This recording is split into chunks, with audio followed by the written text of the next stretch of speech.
Welcome to Books in Sum, your go-to for bite-sized book summaries.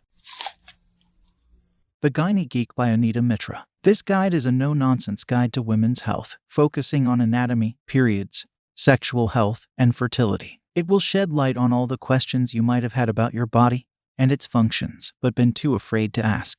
It will also help you understand what's normal and what's not normal, and how to describe what's going on to your doctor and sexual partners. The most important idea is that the vulva is on the outside, and the vagina is on the inside. The vulva is made up of the mons pubis, clitoris, urethral opening, and labia majora. The vagina is an elastic, muscular tube that connects your vaginal opening to the cervix, and the labia minora are the fleshy-looking inner lips. The uterus is a pear-shaped organ that contracts during labor, menstruation, and orgasm. Connecting it to the vagina is the cervix, through which runs a small canal that stretches during labor. The endometrium is the lining of the uterus, which thickens every month in preparation for the implantation of a fertilized egg. Ovulation is when the ovary nominates an egg for fertilization, and the egg travels through the fallopian tubes to reach the uterus. The menstrual cycle begins on the first day of your period and lasts anywhere between 21 and 35 days. It is normal for the blood to be brown or black, and for it to come out in small clots. The most important details in this book are that menstruation can be affected by lifestyle choices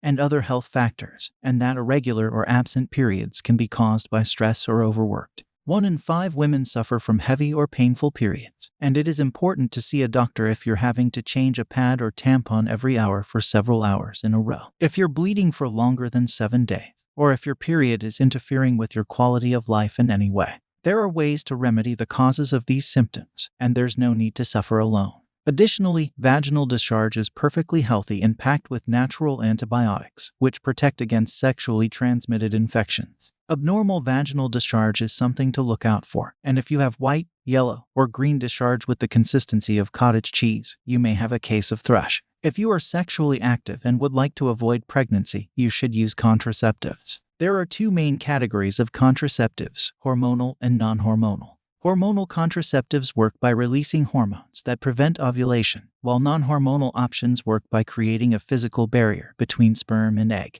The most popular hormonal contraceptive in the UK is the birth control pill, which can cause lighter periods and reduce the risk of some types of cancer. Non-hormonal options include the contraceptive ring, implants, and a hormonal coil inserted into the cervix. If you get pregnant and don't want to have a child right now, termination is an option, depending on the law where you live. However, contraceptives aren't just important for preventing pregnancy, they are also important for preventing sexually transmitted infections. STIs are the most common STI in the UK, and women should be especially concerned with catching one because they experience the greatest health consequences. To prevent STIs, it is important to get screened yearly or every time you change sexual partners. The most important details in this book are the importance of getting tested regularly for STIs, such as herpes, HPV, HIV, and cervical cancer. Pap smears, or smear tests, are the only way to detect abnormal cells so they can be treated before they turn into cancer, and women between the ages of 25 and 50 should have one every 3 years. There is now a vaccine which protects against 2 strains of HPV that cause cervical cancer, and 2 strains that cause genital warts. But even if you've been vaccinated, you still need to be screened regularly for the hundreds of other kinds of HPV out there. Planning for fertility is also important, as 84% of couples will get pregnant within 1 year of having sex. Egg freezing is an empowering fertility advancement, but there are a few things to remember before rushing off to the doctor. First, there's no guaranteed success, and egg freezing is an invasive, expensive procedure that isn't usually covered by insurance. Additionally, lifestyle factors such as diet, exercise, and folic acid supplements can also affect fertility. Egg freezing is an important advancement, as it brings us closer to equality between the genders when it comes to fertility. Stressors can affect gynecological health, such as lack of sleep, overexercising, too much caffeine,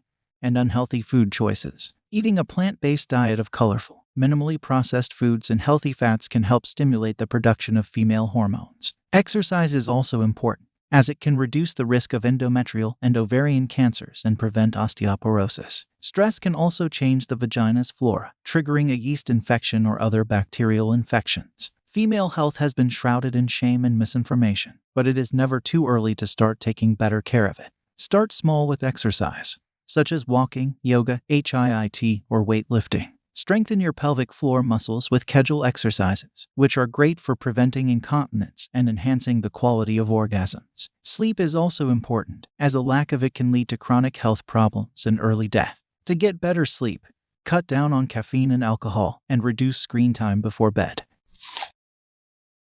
We hope you found this summary helpful in your listening journey. If you're interested in diving deeper into the topic or getting your hands on the whole book, be sure to check the description below where we've included links to the book and other related products that may be useful to you. Don't forget to hit that subscribe button to stay updated on our latest book summaries. And feel free to leave a comment with any suggestions or requests for books you'd like us to cover. Thanks again for tuning in and happy listening.